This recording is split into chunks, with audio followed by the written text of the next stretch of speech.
ونؤمن به ونتوكل عليه ونعوذ بالله من شرور أنفسنا ومن سيئات أعمالنا من يهده الله فلا مضل له ومن يضلله فلا هادي له وأشهد أن لا إله إلا الله وحده لا شريك له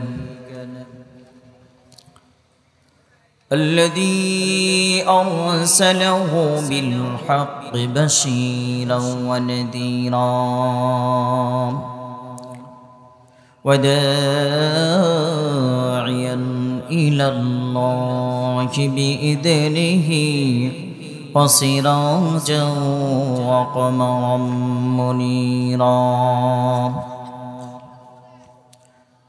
فقد قال الله تبارك وتعالى في كلامه المجيد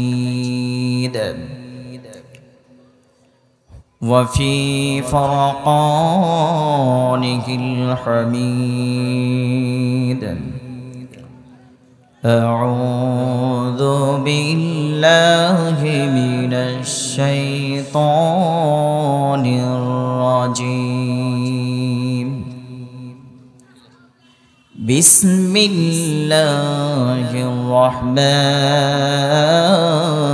الرحيم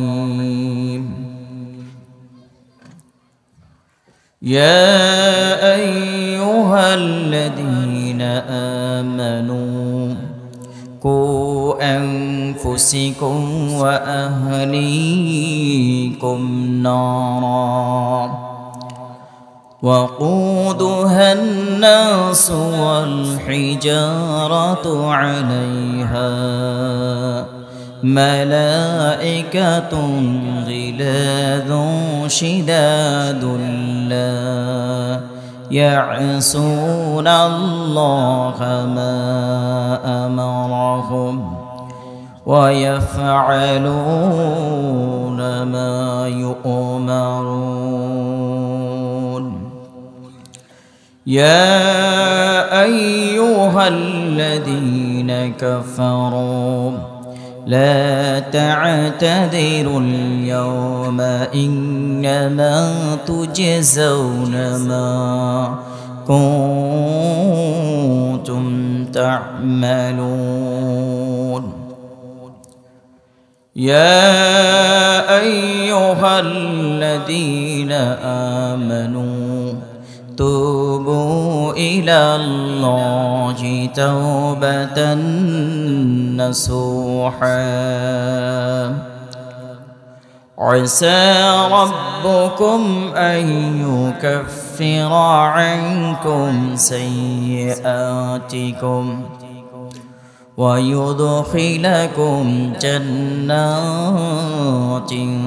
تجري من تحتها الأنهار يوم لا يخزي الله النبي والذين آمنوا معه نورهم يسعى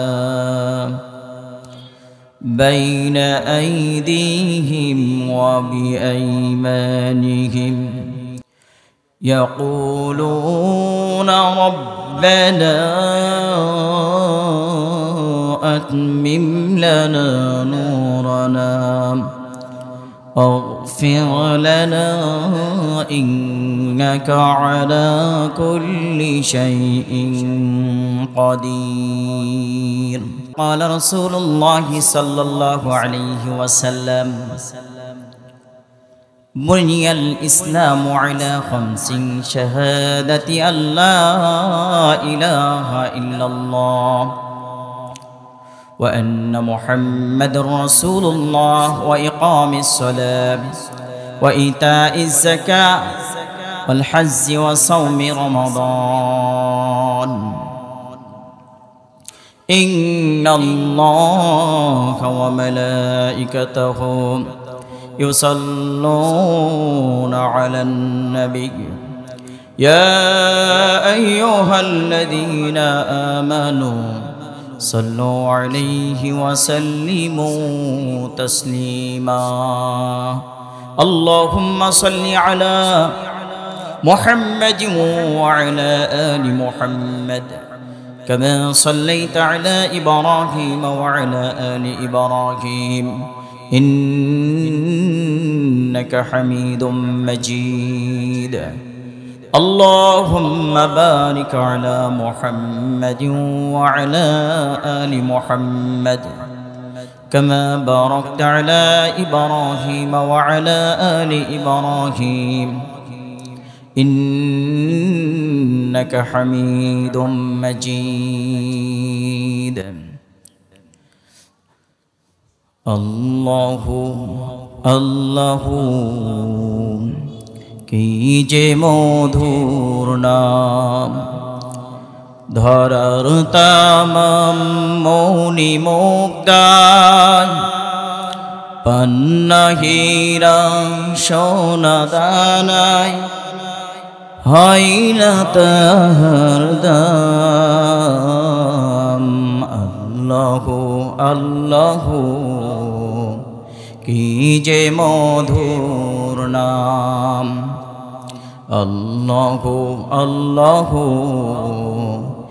কি যে মধুর নাম আকাশ বাতাস সাগর নদী গাইছে ও নাম নিরবধি পাখ পাখানির কণ্ঠে শুনি নিত্য অবিরাম আল্লাহু আল্লাহু কি যে মধুর নাম ধরার তামাম মনি মুক্তায় পান্না হীরা সোনা দানায় হয় না তাহার দাম আল্লাহু আল্লাহু কি যে মধুর নাম ডাকলেও নাম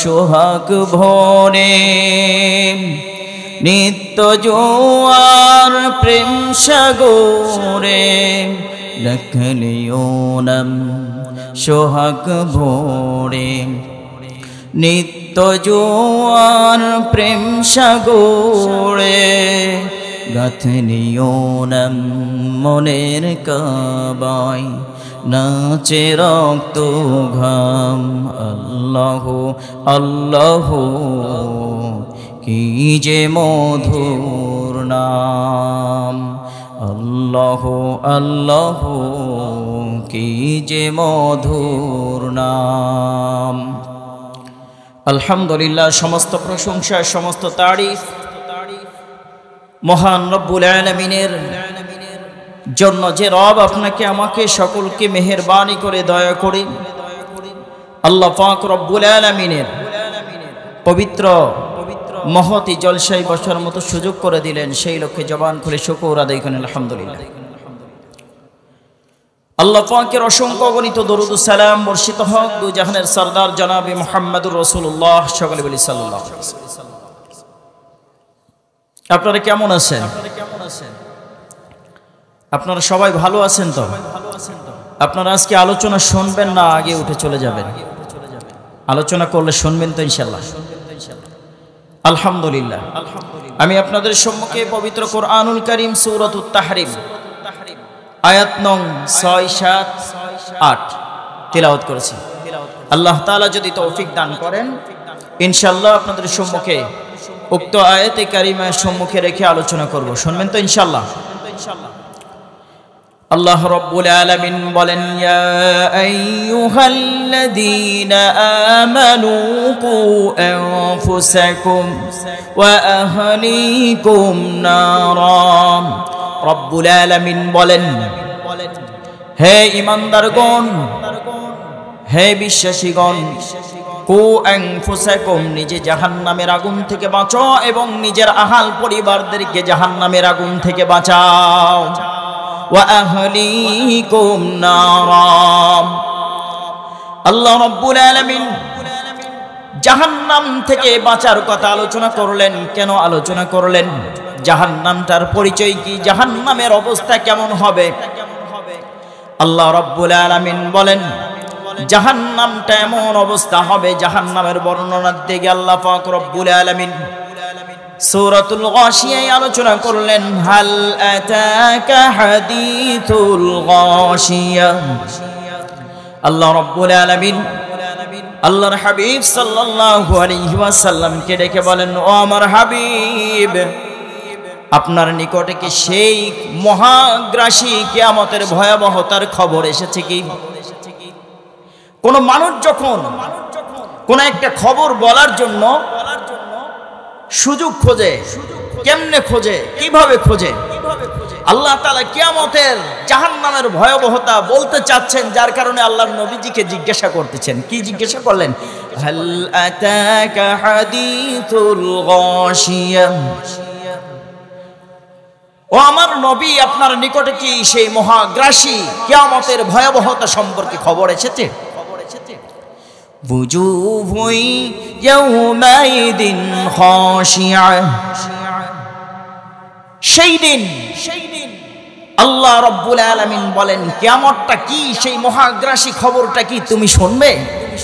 আল্লাহ রাব্বুল আলামিন নিজেই বলতেছেন সূরা গাশিয়া, বুজুহুন ইয়াউমাইদিন খাশিয়া, ইয়াউমাইদিন খাশিয়া, সেই দিন এমন কিছু পরিচিত মুখ নত হয়ে যাবে। রব্বুল আলামিন বলেন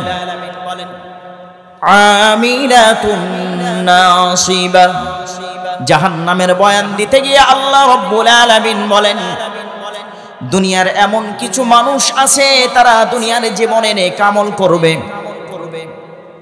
তারা দান সাদকা করবে, অতঃপর তারা আল্লাহ রব্বুল আলামিনের জাহান্নামে প্রবেশ করবে। আমিলাতুন নাসিবা, তাদের আমলগুলি বরবাদ হয়ে যাবে। তুসকা মিন আইনিন আনিয়া, সেই দিন উত্তপ্ত ঝর্ণা থেকে প্রশমন পানিগুলি তাদেরকে পান করা হবে। লাইসা লাহুম তুআমুন ইল্লা মিন দারিব, আর জাহান্নামীদের এমন অবস্থাটা হবে, জাহান্নামীদেরকে আল্লাহ রাব্বুল আলামিন বলেন তাদেরকে এমন খাদ্যগুলি দান করা হবে, লাইসা লাহুম তুআম তুসকা মিন আইনিন আনিয়া লাইসা লাহুম তুআমুন ইল্লা মিন দারি, তাদের খাদ্য হবে কাঁটাদার বৃক্ষ ছাড়া অন্য কোনো খাবার দেওয়া হবে না। তাদের খাদ্যগুলি হবে উত্তপ্ত ফুটন্ত পানিগুলি তাদেরকে দেওয়া হবে, আর তাদের খাদ্য হবে কণ্টকাকীর্ণ ঘাসগুলি তাদেরকে দেওয়া হবে। তারা মাথা নত করে থাকবে, দুনিয়ায় নেক আমল করেছিল। আবার এমন কিছু মানুষ, উক্ত আয়াতে কারিমার আলোচনায় আল্লাহ রাব্বুল আলামিন বলেন, তাফসীরকার বিদগণ বলেন যে এমন কিছু মানুষ তারা এরকম ভাবে আল্লাহ রাব্বুল আলামিনের নিকটে মাথা নত করে কখনো রুকু করে নাই, সিজদা করে নাই, যার কারণে তাদের অবস্থানগুলি হবে জাহান্নামে। কু আনফুসাকুম ওয়া আহলিকুম নারা, নিজে জাহান্নামের আগুন থেকে বাঁচাও এবং আহালদেরকে বাঁচাও। ওয়াকুদুহান নাস ওয়াল হিজারা, আল্লাহ রাব্বুল আলামিন বলেন জাহান্নামের জ্বালানি হিসেবে আমি কাদেরকে ব্যবহার করব তোমাদের জানা আছে কি? আল্লাহ রাব্বুল আলামিন বলেন ওয়াকুদুহান নাস ওয়াল হিজারা, আমি জাহান্নামে জ্বালানি হিসেবে মানুষ এবং পাথরকে আমি জাহান্নামের ইন্ধন হিসেবে সৃষ্টি করেছি। আল্লাহ বললেন যে আমি জাহান্নামে উত্তপ্ত পাথর এবং মানুষকে দিয়ে আমি জাহান্নামকে আরো উত্তপ্ত করব।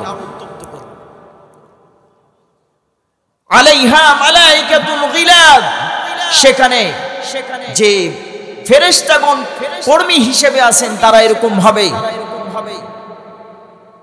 এমন কঠোর হৃদয়ের হবে। গিলাদুন শব্দ ব্যবহার করে আল্লাহ তাআলা বলেন যে তাদের হৃদয়গুলি এত নির্মম হবে, তাদের শক্তি এত বেশি হবে। দুনিয়ার জীবনের উপমাগুলি একটু লক্ষ্য করে দেখুন। আপনার যদি রাষ্ট্রীয় ক্ষমতা হাতে থাকে, সেই ক্ষেত্রে দেখবেন একজন সাধারণ থেকে সাধারণ ব্যক্তি পর্যন্ত সেই ক্ষমতা থাকার কারণে কথা বলতে চায় না, ভয় করে, যে না জানি তার বিরুদ্ধে কথা বললে সরকারি তাদের অনেক বড় হাত, লম্বা হাত দ্বারা আমাদেরকে পাকড়াও করবে। অনুরূপ আল্লাহ পাক রব্বুল আলামিন বলেন সেই দিন তাদের প্রতিরোধ করার মতো কোনো ক্ষমতা বা শক্তি থাকবে না। আলাইহা মালাইকাতুন গিলাদুন শিদাদুন লা ইয়াসুনাল্লাহা মা আমারহুম ওয়া ইয়াফআলুনা মা ইউমারুন। আল্লাহ পাক রব্বুল আলামিন তাদেরকে যে কর্মের জন্য নিযুক্ত করেছেন, ওই কর্মের মাঝে তারা কোনো কমতিও করে না, তারা করে বর্ধিত করেন না। ইয়া আইয়ুহাল্লাযীনা কাফারু লা তা'তাদিরুল ইয়াওমা ইন্নামা তুজজাউনা মা কুনতুম তা'মালুন। আল্লাহ রাব্বুল আলামিন বলেন, হে কাফের সম্প্রদায়, তোমরা কিয়ামতের ভয়াবহতা দেখে, তোমরা কিয়ামতের সে আযাবের দৃশ্যগুলি দেখে তোমরা সেই দিন বলবা, নিজের দোষগুলি গোপন করার জন্য তোমরা যে সুন্দর করে কোনো কিছু উপস্থাপন করবে, সেই উপস্থাপন করে তোমাদের কোনো লাভ হবে না। লা তা'তাদিরুল ইয়াওমা ইন্নামা তুজজাউনা মা কুনতুম তা'মালুন। তোমরা দুনিয়ার জীবনে যে অন্যায় অনাচার করে দুনিয়ার বুক থেকে বিদায় নিয়েছিলে, তোমাদের এক বিন্দু পরিমাণও বেশি করা হবে না বা কমতি করা হবে না। তোমরা যে কর্মগুলি দুনিয়ার জীবনে করে এসেছিলে, সেই কর্মের প্রতিদানগুলি তোমাদেরকে দেওয়া হবে। يا أيها الذين آمنوا توبوا إلى الله توبة نصوحا। আল্লাহ রাব্বুল আলামিন বলেন, হে ঈমানদারগণ, ইয়া আইয়ুহাল্লাযীনা আমানু, হে বিশ্বাসীগণ, হে ঈমানদারগণ, তুবু ইলাল্লাহ। আল্লাহ পাক রব্বুল আলামিন বলেন, তোমরা আল্লাহ রব্বুল আলামিনের নিকটে তোমরা তওবা করো। তাওবাতান নাসুহা আসা রাব্বুকুম আন ইউকাফিরা আনকুম। তোমরা রবের নিকটে ক্ষমা প্রার্থনা করো, তওবা করো, আশা করা যায় তোমাদের রব তোমাদেরকে ক্ষমা করে দিবেন, ক্ষমা করে দিবেন তোমাদের এই জিন্দেগীর ওই সকল কৃত গুনাহগুলিকে। এখনো আমাদের সময় আছে, আমরা দুনিয়ার জীবনে আমরা কি সুযোগ আছে আমরা তওবা করার মতো। আমরা তওবা করে রবের নিকটে আমরা প্রিয় হতে চাই, মাহবুব হতে চাই, পারবো তো ইনশাআল্লাহ? তওবা কেমনে করতে হবে? হযরতে আলী কাররামাল্লাহু ওয়াজহু বলেন, তওবা এমন হওয়া উচিত, আপনাকে আল্লাহ পাক রব্বুল আলামিন তওবার নির্দেশ দিয়েছে, ইস্তিগফারের নির্দেশ দিয়েছেন। আস্তাগফিরুল্লাহ রাব্বি মিন কুল্লি যামবি ওয়া আতুবু ইলাইহি, বললেন আস্তাগফিরুল্লাহাল্লাযী লা ইলাহা ইল্লা হুয়াল হাইয়ুল কাইয়্যুম ওয়া আতুবু ইলাইহি বললেন। এইটার দ্বারা আপনার তওবা আল্লাহ পাক রব্বুল আলামিন কবুল করবেন কেমনে বোঝা যায়। হযরতে আলী কাররামাল্লাহু ওয়াজহু বলেন, তওবার আগে আপনার কয়েকটি কর্ম করতে হবে। তার আগ মুহূর্ত আপনি যে দুনিয়ার জীবনে যে অন্যায় অনাচারগুলি করে এসেছেন, এইগুলির প্রতি আপনাকে অনুতপ্ত হতে হবে। এরপরে আল্লাহর নবীজির সাহাবী আলী রাদিয়াল্লাহু তাআলা আনহু বলেন, আল্লাহ পাক রব্বুল আলামিনের যে সমস্ত ফরজিয়াত ওয়াজিবাত বিষয়গুলি ছেড়ে দিয়েছেন, এই ওয়াজিবাত ফরজগুলি আপনাকে কাজা আদায় করতে হবে। অতঃপর আল্লাহ পাক রব্বুল আলামিনের নবীর সাহাবী বলেন, হকুল্লাহ, অতঃপর তোমরা তওবা করতে যদি চাও, তওবার আগ মুহূর্ত তোমরা বান্দার হক যদি নষ্ট করে থাকো, তাহলে বান্দার হককে পরিপূর্ণ তোমাকে আদায় করতে হবে।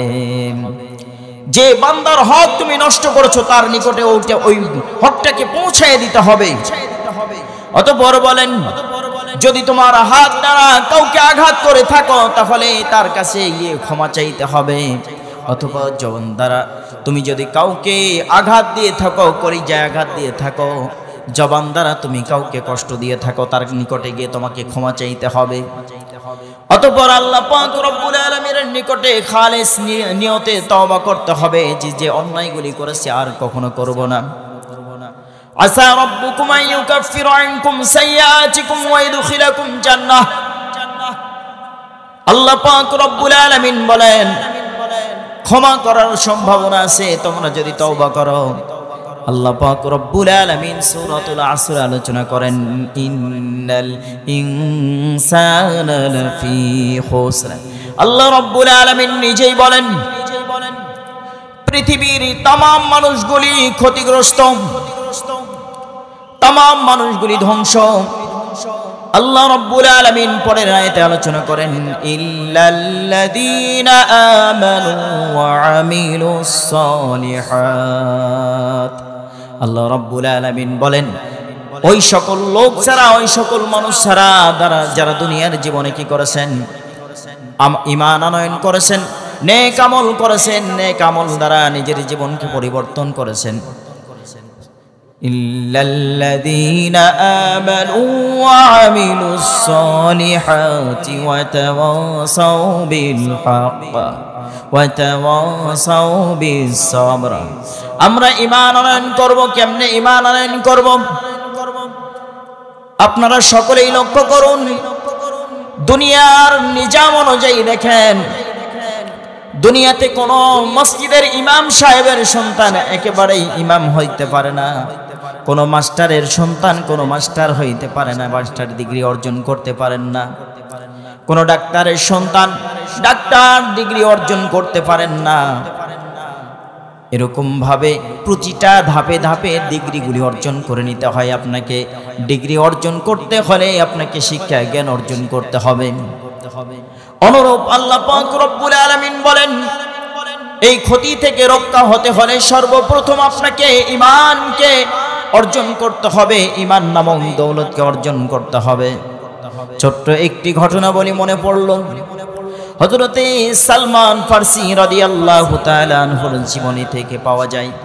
হযরতে সালমান ফারসি রাদিয়াল্লাহু তাআলা আনহু যখন ঈমান গ্রহণ করার জন্য নিজের পিতার সম্পদ শেষ সম্পদগুলিকে ত্যাগ করে দিয়ে যখন ঈমান অন্বেষণের যখন বের হলেন, মুসিল নামক এলাকায় যখন প্রবেশ করলেন, তার ওস্তাদের কাছে গিয়ে যখন পৌঁছে গেলেন, হযরতে সালমান ফারসি বলেন আমি আমার ওস্তাদের নিকটে লক্ষ্য করে দেখলাম আমার ওস্তাদ বিদায়ের মুহূর্ত অন্তিম শয্যায়। আমার ওস্তাদকে আমি জিজ্ঞাসা করলাম, ওগো আমার ওস্তাদ, ও আমার শায়েখ, আপনি এই দুনিয়া থেকে এই ধরাধাম থেকে যখন বিদায় নিচ্ছেন, তাহলে আমি আপনার এই সান্নিধ্য ত্যাগ করার পরে, আপনি দুনিয়া থেকে বিদায় নেওয়ার পরে আমি এমন কোন আলেমের কাছে যাব যে আলেম আমাকে দ্বীনে ইব্রাহিম বা সঠিক পথ আমাকে প্রদর্শন করাবে?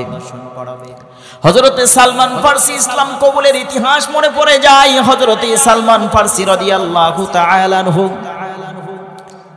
ওস্তাদকে যখন জিজ্ঞেস করলেন, ওস্তাদ বললেন হে আমার বৎস শোনো, আমি তোমাকে এমন কোনো আলেমের দিক নির্দেশনা দিতে পারি না, তবে আমি তোমাকে একটা কথা বলতে পারি, এমন কোন আলেম নেই যে সেই আলেমের সোহবতে তুমি যাবা। হযরতে সালমান ফারসি বর্ণনা করেন আমার ওস্তাদ আমাকে বললেন যে তুমি যদি সত্যের সন্ধানে যদি বের হতে চাও, তাহলে আমি তোমাকে একটা দিক নির্দেশনা দিতে চাই। হযরতে সালমান ফারসি বলেন আমার ওস্তাদ বললেন যে আমার পূর্বের কিতাব সাক্ষ্য দেয়, আমার কিতাব সাক্ষ্য দেয় অল্প সময়ের মধ্যে শেষ জামানার পয়গম্বর, শেষ জামানার নবীর আগমন ঘটবে। তুমি যদি পারো সেই নবীর সান্নিধ্য লাভ করতে যদি পারো, তাহলে তুমি কামিয়াবি অর্জন করতে পারবে। আল্লাহর নবীর সাহাবী সালমান ফারসি রাদিয়াল্লাহু তাআলা আনহু বললেন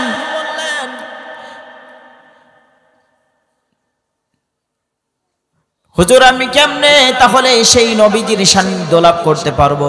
সালমান ফারসি রাদিয়াল্লাহু তাআলা আনহুকে বললেন হে আমার বৎস শোনো, তুমি যদি সেই নবীজির সান্নিধ্য লাভ করতে চাও তাহলে তুমি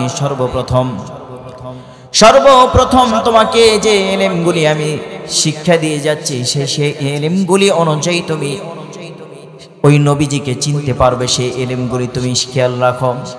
এক নম্বরে বললেন, ওই নবীজি যখন জন্মগ্রহণ করবেন, ওই নবীজির জন্মের স্থানটা হবে কুরাইশ বংশ আরব নগরীতে জন্মগ্রহণ করবেন। আর উনি যখন যৌবনে পদার্পণ করবেন অথবা নবুয়ত লাভ করবেন, তারপরে তিনি হিজরত করে ঘন খেজুর গাছ বিশিষ্ট এলাকায় হিজরত করে চলে যাবেন। আর তবে শুনে নাও, তাকে চেনার তিনটি নিদর্শন আমি তোমাকে বলে দিলাম, আমার পূর্বের কিতাব অনুযায়ী তোমাকে বলে যাই। হযরতে সালমান ফারসি রাদিয়াল্লাহু তাআলা আনহু বলেন, আমার উস্তাদ বললেন, এক নম্বরে হচ্ছে সেই নবীজিকে চেনার উপায় হচ্ছে সর্বপ্রথম ওই নবী কখনো সাদগার মাল গ্রহণ করেন না। দ্বিতীয় নম্বর হচ্ছে ওই নবীজিকে চেনার উপায় হচ্ছে যে হাদিয়ার মাল গ্রহণ করবেন। আর তৃতীয় নম্বর চেনার উপায় হচ্ছে মোহরে নবুয়ত দুই কাঁধের মাঝে তার পাওয়া যাবে। ফারসির শিষ্য হযরতে সালমান ফারসির উস্তাদ যখন ইন্তেকাল করলেন, হযরতে সালমান ফারসি রাদিয়াল্লাহু তাআলা আনহুর হাতে অনেক সম্পদ এসে গেল। হযরতে সালমান ফারসি রাদিয়াল্লাহু তাআলা আনহু বলেন, এই সম্পদগুলি নিয়ে আমি অপেক্ষমান, আল্লাহর নবীজির আগমন কবে ঘটবে, কবে আমার সাক্ষাৎ হবে। হযরতে সালমান ফারসি রাদিয়াল্লাহু তাআলা আনহু বলেন, অল্প দিনের মধ্যেই লক্ষ্য করলাম আমার অনেক সম্পদ হাতে এসেছিল, সেই সম্পদগুলি নিয়ে আমি অপেক্ষমান ছিলাম। হঠাৎ করে শোনা যায় একটি কাফেলা মদিনার উদ্দেশ্যে, আরবের উদ্দেশ্যে রওনা করতেছেন। সেই কাফেলার মানুষগুলিকে আমি বললাম, ভাই, আমার যে সম্পদগুলি আমি অর্জন করেছি সকল সম্পদগুলি আমি দান করে দিতে চাই, দিয়ে আপনি আমাকে সঙ্গে করে নিয়ে ওই আরব নগরীতে নিয়ে যান। আল্লাহর নবীর সাহাবী হযরতে সালমান ফারসি রাদিয়াল্লাহু তাআলা আনহু কেমনে ঈমান অর্জন করেছেন? ঈমান ঘরে বসে অর্জন করা যায় না, ঈমান কত কষ্ট করে অর্জন করতে হয়। হযরতে সালমান ফারসি বলেন,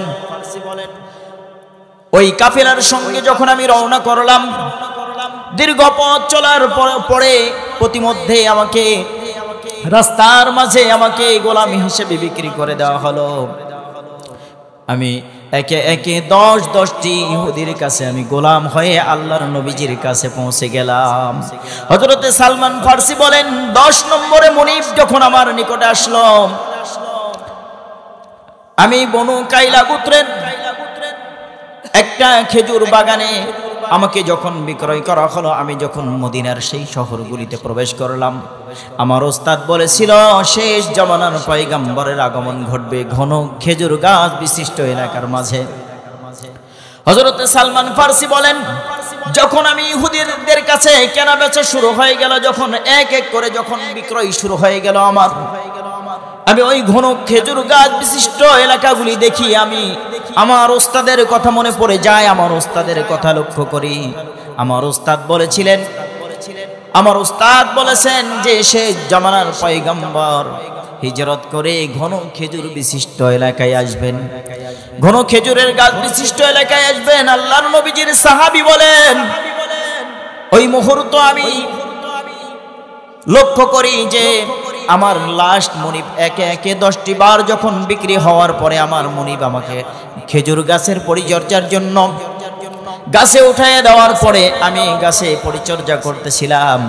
হঠাৎ করে আমার মনিব গাছের নিকটে বসেছিলেন, গাছের নিচে বসা ছিলেন।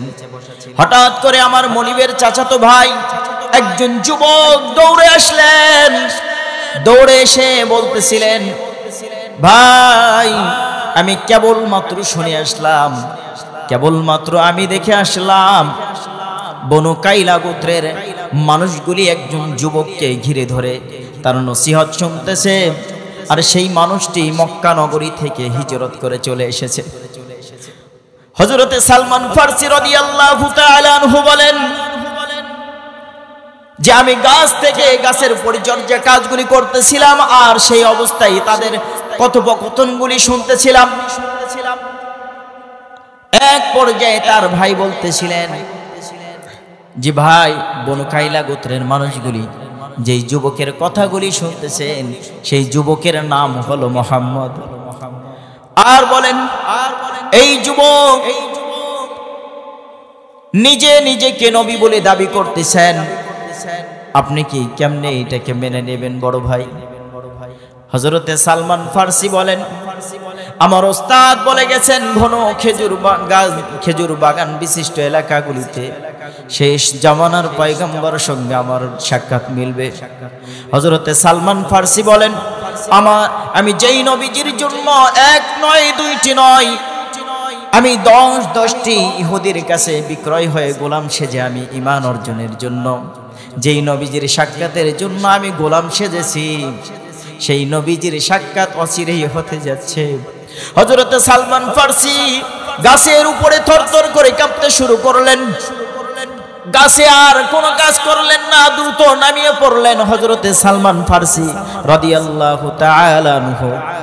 নেমে মুনিবের সম্মুখে গিয়ে বললেন, হে ভাই, আপনি একটু আগেই যে যুবকের ঘটনা আপনি বলতেছিলেন, আপনি একটাবার বলুন। হযরতে সালমান ফারসি বলেন, আমার মুনিব আমাকে ধমক দিয়ে আমার গালে থাপ্পড় মেরে দিলেন। আমাকে বললেন যে তোমাকে গোলাম হিসেবে নিয়োজিত করেছি, তোমাকে খবর নেওয়ার জন্য নয়, তুমি যাও। হযরতে সালমান ফারসি চিন্তা করলেন, অতি দ্রুত আমার দিনের কাজগুলিকে গোছায় নিতে হবে।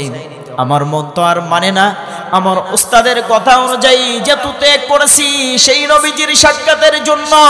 হযরতে সালমান ফারসি রাদিয়াল্লাহু তাআলা আনহু বলেন, দিনের তামাম কাজগুলিকে আমি অতি দ্রুত গুছাই নিয়ে দিনের শেষে সন্ধ্যার আগমন মুহূর্ত আমি আমার মনিবকে ডেকে বললাম, ও আমার মনিব, আমার দীর্ঘ সময় এই মদিনাতে অতিবাহিত হয়ে গেল, আমি এখনো পর্যন্ত মদিনার অলিগলি চিনলাম না। হযরতে সালমান ফারসির নিয়ত কেমন ছিল, কি ছিল? উদ্দেশ্য ছিল শেষ নবীজির সঙ্গে সাক্ষাৎ ঘটবে। হযরতে সালমান ফারসি বলেন, আমি মদিনার কোনো অলিগলি চিনি না। ওগো আমার মনিব, আপনি যদি আমাকে সামান্যটুকু সময়ের অবকাশ দেন, তাহলে আমি এই মদিনার গলিগুলি ঘুরে ঘুরে দেখতাম। আল্লাহর নবীজির সাহাবী সালমান ফারসি রাদিয়াল্লাহু তাআলা আনহু কিছু সম্পদ হাতে নিলেন, কিছু অর্থকড়ি হাতে নিলেন, নিয়ে আল্লাহর নবীজির অনুসন্ধানে বনু কাইলার দিকে রওনা করলেন। আল্লাহর নবীজির সাহাবী হযরতে সালমান ফারসি রাদিয়াল্লাহু তাআলা আনহু রওনা করে আল্লাহর নবীজির অনুসন্ধান করলেন এবং সঠিক স্থান মতো পৌঁছে গেলেন এবং সাহাবী সালমান ফারসি রাদিয়াল্লাহু তাআলা আনহু লক্ষ্য করলেন আল্লাহর নবীজির চতুর্দিকে বেষ্টিত সাহাবায়ে কেরাম রাদিয়াল্লাহু তাআলা আনহুম। হযরতে সালমান ফারসি রাদিয়াল্লাহু তাআলা আনহু বলেন, আমি কেমনে আল্লাহর নবীজিকে এই 3টা পরীক্ষা করব? আমার ওস্তাদ বলেছেন আল্লাহর নবীজি কখনো সদকার মাল গ্রহণ করেন না। দ্বিতীয় নম্বর বলেছেন হাদিয়ার মাল গ্রহণ করেন। 3 নম্বরে বললেন মোহরে নবুয়ত। আমি কেমনে আল্লাহর নবীজির এই পরীক্ষাগুলি নিব, কেমনে আল্লাহর নবীজির পরিচয় পাবো? হযরতে সালমান ফারসি কৌশল অবলম্বন করে গেলেন। হযরতে সালমান ফারসি রাদিয়াল্লাহু তাআলা আনহু কিছু সম্পদ নিয়ে আল্লাহর নবীজির সম্মুখে দাঁড়িয়ে সালাম দিয়ে দাঁড়িয়ে গেলেন। অতঃপর বললেন, ইয়া রাসূলুল্লাহ, ইয়া হাবিবাল্লাহ, আমি খবর পেয়েছি আপনি বড় কষ্টে আছেন। আপনি নাকি মক্কা নগরী থেকে হিজরত করে মদিনায় চলে এসেছেন। আপনার কিছু সংখ্যক সাথীও চলে এসেছে হিজরত করে। আপনাদের কাছে আমি খবর পেয়েছি আপনাদের অর্থের সংকট দেখা দিয়েছে, আপনাদের কাছে পর্যাপ্ত পরিমাণ অর্থ নেই। ইয়া রাসূলুল্লাহ, ইয়া হাবিবাল্লাহ, আমি আপনার সম্মুখে এমন কিছু সম্পদ নিয়ে আসতে পারি না। ইয়া রাসূলুল্লাহ, আপনি যদি অনুমতি দেন আমার কিছু সদকার সম্পদ নিয়ে এসেছি, আপনি তা গ্রহণ করুন। আল্লাহর নবীজি বললেন, আমি তো সদকা গ্রহণ করি না। হযরতে সালমান ফারসি রাদিয়াল্লাহু তাআলা আনহুর মনের ভিতরে অনেক বড় তামান্না, অনেক বড় আশা, মনের ভিতরে আনন্দের উদ্বেগ হলো। হযরতে সালমান ফারসি রাদিয়াল্লাহু তাআলা আনহু বললেন, ইয়া রাসূলুল্লাহ, আপনি না গ্রহণ করলে আমি তো মনে কষ্ট পাবো। আল্লাহর নবীজি বললেন এইটা সাহাবাই কেরাম রাদিয়াল্লাহু তাআলা আনহুমদের মাঝে বন্টন করে দাও। আল্লাহর নবীজির সাহাবী হযরত সালমান ফারসি রাদিয়াল্লাহু তাআলা আনহু দিয়ে দিলেন। অতঃপর নিজেই নিজের বাসস্থান ইহুদির বাড়ির দিকে রওনা করেন আর মনে মনে চিন্তা করেন, আমার ওস্তাদ 3টি ইলম শিক্ষা দিয়েছিলেন, শেষ নবীজিকে চেনার 3টি নিদর্শন। আমার ওস্তাদ যে 3টি নিদর্শন বলে গিয়েছিলেন, চেনার 3টি উপায় বলে গিয়েছিলেন, তার মধ্যে একটি প্রমাণিত হলো যে সদকার মাল তিনি কখনো গ্রহণ করবেন না শেষ নবীজি। সুবহানাল্লাহ।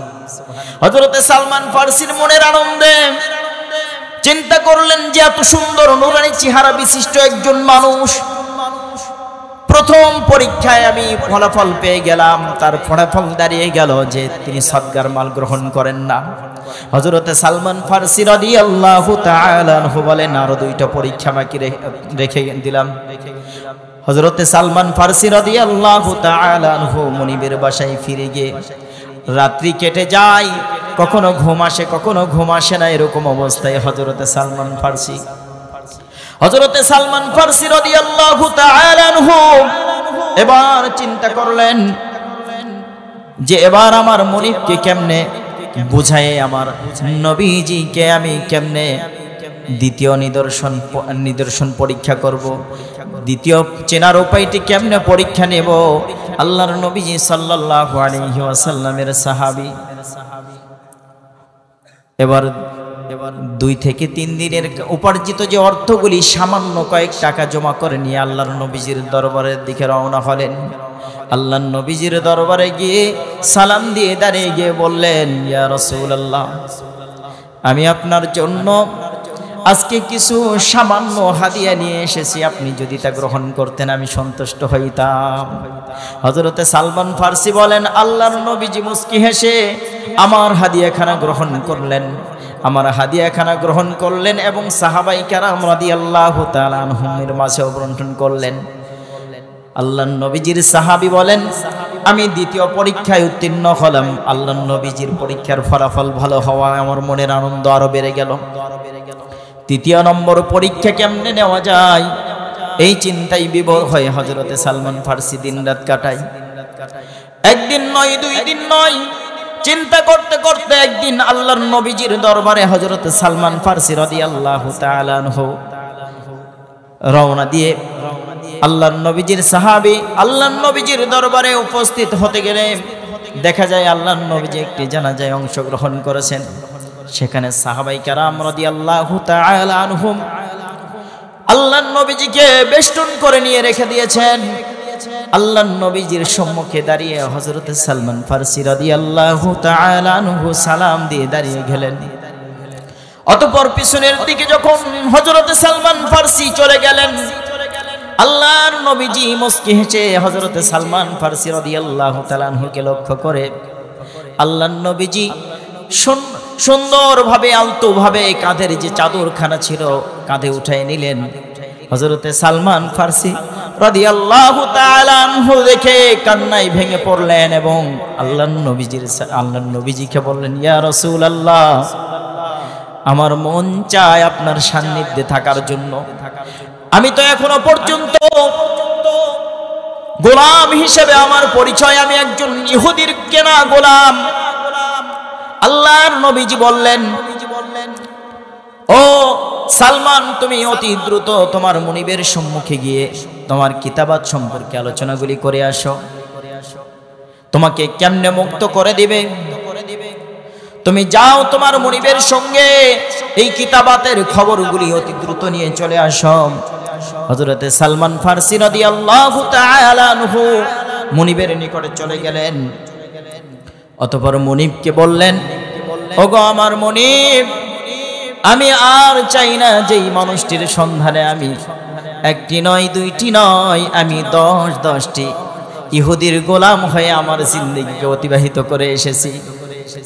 আমি যেই মানুষের সন্ধানে আমি এই মদিনাতে প্রবেশ করেছি, এই আরব নগরীতে প্রবেশ করেছি, সেই মানুষটির সন্ধান মিলে গেছে আমার। আপনি যদি আমার সঙ্গে কিতাবাত করতে চান, আমার সঙ্গে যদি আপনার লেনদেনগুলি সমাপ্তি করতে চান, তাহলে আমাকে বলুন, আমি আপনার বিনিময়গুলি পরিশোধ করে দিয়ে আমি আপনার এই গোলামি জিন্দেগি থেকে মুক্ত হতে চাই।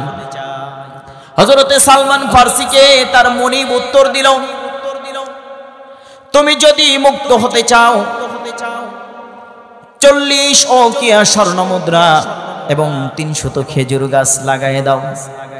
আর খেজুর গাছ লাগাই তোমার মুক্ত নয়, ওই গাছগুলির পরিচর্যা করার পরে ওই গাছগুলিতে যতক্ষণ পর্যন্ত খেজুর না আসে ততক্ষণ পর্যন্ত তোমার মুক্তি নেই। এমনকি শর্ত দিলেন। আল্লাহর নবীজির সম্মুখে গিয়ে সালমান ফার্সি দাঁড়িয়ে দাঁড়িয়ে কান্নায় ভেঙে পড়লেন।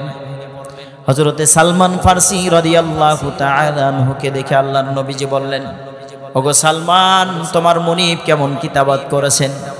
আল্লাহর নবীজির সম্মুখে সালমান ফার্সি রাদিয়াল্লাহু তাআলা আনহু মাথা উত্তোলন করেন না, মাথা নিচু করে কথা বলেন। হযরতে সালমান ফার্সিকে ডেকে বলেন, বলুন আপনার মুনিব কেমন কথা বলেছেন? সেই দিকে লক্ষ্য রেখে আমি যে বিষয়টি আলোকপাত করতে চেয়েছিলাম, বিষয়টা হচ্ছে ঈমান। ঈমান খুব সহজে অর্জন করা যায় না। হযরতে সালমান ফার্সি যত বড় ত্যাগ নিয়ে ঈমান অর্জন করেছে, সেই ত্যাগটা যেন আমরা করতে পারি। আমার সময় দেওয়া ছিল আধা ঘন্টা, 45 মিনিট হয়ে গেছে। তো যাই হোক, আমরা সকলেই সেই দিকে ফিরে আসি। সাহাবাই কেরাম রাদিয়াল্লাহু তাআলা আনহুম যেভাবে আল্লাহর নবীজিকে সম্মান করে, দ্বীনকে ইজ্জত করে দ্বীনের প্রতি ফিরে এসেছিলেন, সেভাবেই যেন আমরা ঈমান অর্জন করে জাহান্নামের আগুন থেকে নিজে বাঁচে এবং আহাল পরিবার যারা আছে তাদেরকে বাঁচায় নিয়ে যেন এই দুনিয়া থেকে বিদায় নিতে পারি। আল্লাহ তাআলা যেন তৌফিক দান করেন।